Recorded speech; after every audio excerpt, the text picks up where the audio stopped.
জেঠুমনি ডেকেছিলেন? হ্যাঁ হ্যাঁ হ্যাঁ বাবা শোন, এই তোর অফিসে লোকজনরা যখন আসবে না, তুই কিন্তু তখন অন্য কোনো কাজে আবার ব্যস্ত থাকিস না। তুই একটু ওনাদের দেখাশোনা করিস। বেশ তোর এডিটার আসছেন তো? হ্যাঁ, আসার তো কথা। তবে কত মান্যগণ্য লোক সব ওনারা, তোকে কিন্তু থাকতে হবে বাবা, আমরা তো কাউকে চিনতে পারবো না, বুঝতে পেরেছিস? এই নিয়ে কোনো সমস্যা নেই, আমি দেখে নেব। ও হ্যাঁ শোন, আর একটা কথা শোন, তোমার বাবাকে আর কাকাকে খাবারের জায়গাটা আমি দেখে আসতে বলেছি, বুঝলে না? তুমিও একবার গিয়ে ফাইনাল চেক আপ করে এসো না। এই বুফের ব্যাপারটা আমার না ঠিক পছন্দ না, জানো? এই একটা দিন লোকে খাবে, কোথায় একটু হাত পা ছড়িয়ে আরাম করে খাবে, তা না হাতে প্লেট নিয়ে। এটা তোমার জন্যই করতে হবে। জেঠুমনি, আজকালকার দিনে কেউ আর হাত পা ছড়িয়ে বসে খেতে পছন্দ করে না। তুমি দেখবে ম্যাক্সিমাম লোকেরা বুফেতে কমফোর্টেবল। তুমি একবার দেখে নাও না বুফের ব্যাপারটা। ওখানে তো দেখার মতো অনেকেই আছে, আমি গিয়ে কি করব? তাও তুমি একবার ফাইনালি দেখে এসো, বুঝলে? এরপর তো সময় পাওয়া যাবে না, ঝড়ের বেগে লোক ঢুকবে, তারপর তোমাকেও রেডি হতে হবে। জেঠুমনি, এত আগে থেকে ব্যস্ত হয়েও না তো। আরে কি বলছো আগে থেকে ব্যস্ত হলো না তো যেটুকুনি? 4টে বেজে গেছে। এবারে ধারাটা তো তুমি জানো, তোমার মা জেঠিমা তো সেজে গুজে সবার শেষে বেরোবেন। তাদের তো সাজ একবার আরম্ভ হলে তার শেষ হয় না। তার আগে যখন ওই আমন্ত্রিত অতিথিরা আসবেন, তাদের সামনে গিয়ে তো তাদের একটু আতিথেয়তা করতে হবে। আচ্ছা ঠিক আছে, আমি তাহলে বরঞ্চ একবার খাবার জায়গাটা দেখে আসছি, কেমন? ও হ্যাঁ শোন, এই বৌমাকে সাজানো গোজানো শুরু করছি কিনা জানিস? কি আশ্চর্য! এইসব কথা আমি জানবো কি করে? একটা কথা বলো না আমাকে। দেখো, সবসময় বকো না তো বকো না, জানতে হবে, সব কিছু জানতে হবে। এই দেখো না, একটা নতুন বউকে কে সাজাবে না? বাড়ির মেয়ে বউরা সাজাবে তা না, পার্লার থেকে লোক আসবে, তিনি কখন আসবেন, কখন সাজাবেন, হ্যাঁ যা আমাকেই দেখতে হবে। দাঁড়াও দাঁড়াও জেঠুমনি, সবকিছু নিয়ে এত ব্যস্ত হয়েও না। ওসব দেখার জন্য বাড়িতে লোক আছে। হ্যাঁ, তুমি ওই আনন্দেই থাকো। আমাকে আর আমার বাড়ির মেয়ে বউদের চিনিও না। তা তো সারাক্ষণ শুধু হ্যাঁ হ্যাঁ এই করতেই জানে। যেটা না দেখবো সেটাতেই গন্ডগোল করে ছাড়বে, সর্বনাশ করে ভণ্ডুল করে দেবে একেবারে। এই যে তুমি দাঁড়িয়ে আছো, তুমি এক্ষুনি বললে খাবারের জায়গাটা দেখতে যাবে, দাঁড়িয়ে রইলে কেন? যাও যাও যাও যাও। কি করে যাই? তুমি কথা শেষ করবে তবে তো আমি যাব। আচ্ছা ঠিক আছে, দয়া করে আমাকে আর বিরক্ত করো না, যাও। আমাকে নিজেই ডাকলো আর আমি নাকি বিরক্ত করছি। জেঠুমনি তো টেনশনে শেষ হয়ে গেল। কি আশ্চর্য, 4:15 বেজে গেল আর এখনো তোমার লোক এলো না। আর এখন যখন আমি ফোন করছি তুমি বলছো কি লোক আসবে না? ইয়ার কি মারছো নাকি তুমি আমার সঙ্গে? এই শোনো, তোমরা পাড়ায় পার্লারটা খুলেছো বলে আমি মনে করলাম যে হ্যাঁ ঠিক আছে, পাড়ার ব্যাপার, তোমাদের এখানে অর্ডারটা দিই। আর এখন লাস্ট মোমেন্টে তুমি এরকম ভাবে ঝোলাচ্ছ আমাদের, মানেটা কি? চন্দন পড়া ছাড়া সবকিছু হয়ে গেছে, মানেটা কি অর্ধেক কাজই তো বাকি আছে। আর শোনো, শাড়ি পরানো, গয়না পরানো, এগুলো তো আমরাও পারতাম, তার জন্য তোমার লোকের দরকার ছিল না। কি আশ্চর্য! এই, তোমার সঙ্গে ফালতু কথা বলার মতো সময় আমার নেই। ধুর! কিরে, কি বলছে কি? দেখো না মেজি ভাই, এখন বলছে যে চন্দন পরানোর মেয়েটার আসার কথা ছিল সে নাকি আসতে পারবে না, তার মার শরীর খারাপ। আর যে মেয়েটাকে পাঠিয়েছে ও নাকি চন্দন পড়াতেই পারে না। কি হবে এখন? তাহলে কি হবে এখন ছোট? এ তো সাংঘাতিক কাণ্ড হলো রে। এদিকে তো সন্ধ্যা লেগে এলো প্রায়। কি গোলমাল পাকিয়েছে তো? আমি জানতাম। কি হয়েছে বলো বলো বলো আমাকে। আহা, কিছু হয়নি, ও একটা মেয়েলি ব্যাপার। হ্যাঁ বলছি, মেয়েদের ব্যাপার, আমার থাকা দরকার নেই, ঠিক আছে, কিন্তু আমাকে বলো তো, বৌমা রেডি হয়েছে? দাদা, চলছে, সাজানো তো চলছে। ওই তো দেখুন না, ঘরের দরজা বন্ধ করে ওই পার্লার থেকে লোক এসেছে, সাজাচ্ছে তো। ছোট যে এক্ষুনি বলছিল কে আসেনি বলে এক্ষুনি চেঁচামেচি করছিল যে, শোনো আমার কাছে কিন্তু কিছু লুকিও না, কি হয়েছে আমাকে খুলে বলো। আমি কিন্তু ঠিক আধ ঘন্টার মধ্যে বৌমাকে ফুল রেডি দেখতে চাই, ব্যাস। হাওয়া গরম মনে হচ্ছে।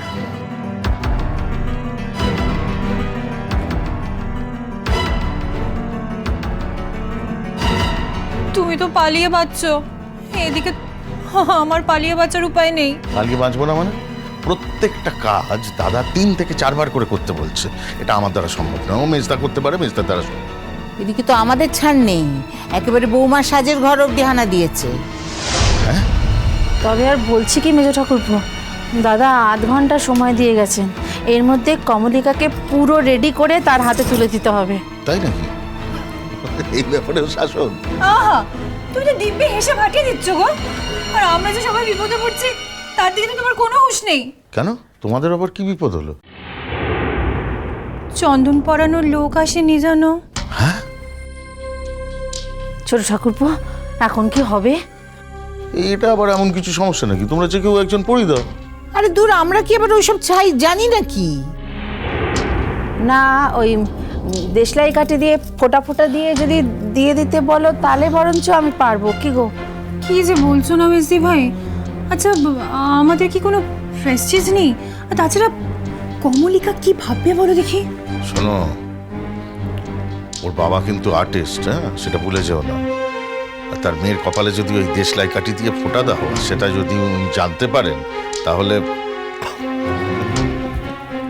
দেখেছো দিদি ভাই, এদিকে আমরা সবাই টেনশনে শেষ হয়ে যাচ্ছি, আর তুমি হাওয়া করে হাসছো, মজা করছো। ও ছোট্ট কুকু, তোমার জানাশোনা কেউ আছে নাকি? এই পার্লার টার্লার থেকে যদি একটু একটু বেশি টাকা দিয়ে যদি ধরে আনা যেত। আচ্ছা, তুমি অদ্ভুত বৌদি, আমার কোত্থেকে চেনা থাকবে বলো তো? একটা কাজ করো না, নীলুকে বলো না, নীলু পড়িয়ে দিক। নীলুকে বলবো? আরে বাবা, নীলুকে পাচ্ছিটা কোথায় বলো দেখি? সে তো গেছে ওই সমস্ত মেয়েদের সঙ্গে নিয়ে, বাচ্চাগুলোকে নিয়ে। তো কোথায় গেল? আর প্রবুদ্ধকেও তো দেখছি না অনেকক্ষণ, সে গেল কোথায়? আর বলো না, নীলুর ঝোঁক তো জানোই, তার শখ হয়েছে পার্ক স্ট্রিট থেকে চুল বেঁধে আসবে, এবার সব কটাকে নিয়ে সেখানে গেছে। আর বেচারা ভালো মানুষ জামাই, সেও গেছে ওদের সাথে সাথে নিজের পকেট ফাঁকা করতে।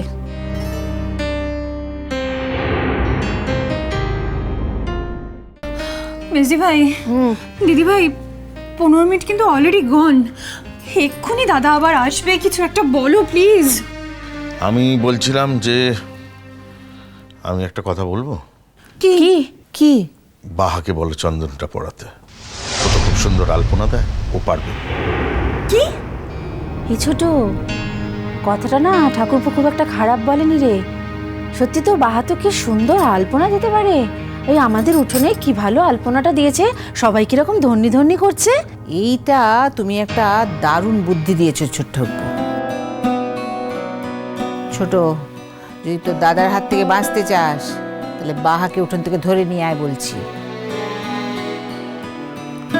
কিন্তু দিদি ভাই, আমি বলছিলাম কি, কমলিকা ও আবার কিছু মাইন্ড করবে না তো? কেন, কমলিকা আবার কি মনে করবে?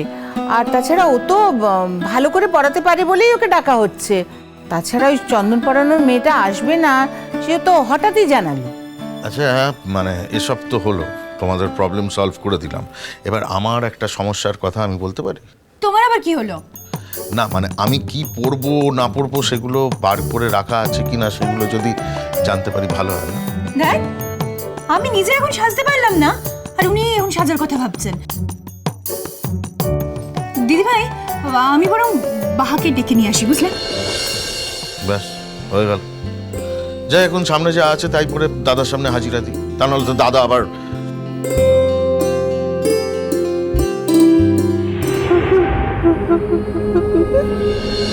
তুই সব কি বলছিস? তোর শ্বশুর ঘরটা তো আমরা খেতে পড়তে আসিলাই রে, আমি শুধু তোকে দেখতে এসেছি।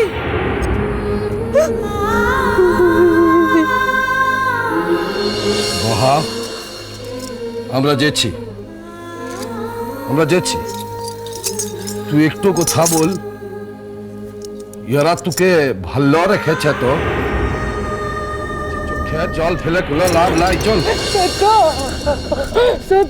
আমার বিটিয়া ইতে বদলাইছে, আমি চিনতে পারছি না কেন। বল বিটিয়া, কি হয়েছে তোর? বল না, বল কেন মা, বল। চল না, চল বল না বিটিয়া।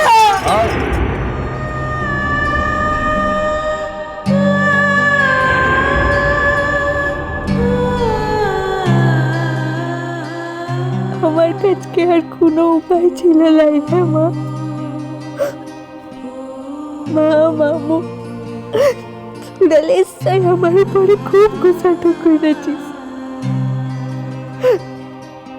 কিন্তু আমি তো উঠছি মামুটাকে কোথাটা দিয়েছিলাম, এই কোথাটা আমি কাউকে বলবো কি ভাই? তার দিকেই তো আমি তোদিকে কিছু বলতে পারি নাই রে। আর তোর দিকেই বা কি করে ভুলবো বল? বিটিয়াটা বদলায়নি রে, তোর বিটিয়াটা সেই কিরকম তো আনছে। আর কতদিন পর আমি ঘরকে যাব, তখন তো ঠিক বুঝতে পারবি তোর বিটিয়াটা বদলায়নি, বদলায়নি।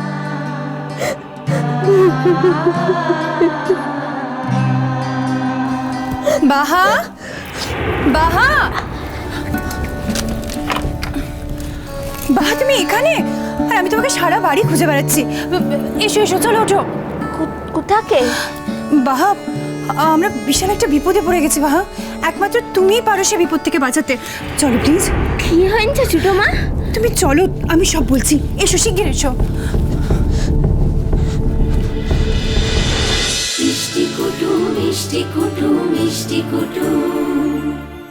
স্টার জলসার প্রিয় শো দেখার জন্য সাবস্ক্রাইব করুন আমাদের ইউটিউব চ্যানেলে এবং আপডেটেড থাকার জন্য প্রেস করুন বেল আইকন। চলো চলো চলো চলো পাল্টাই।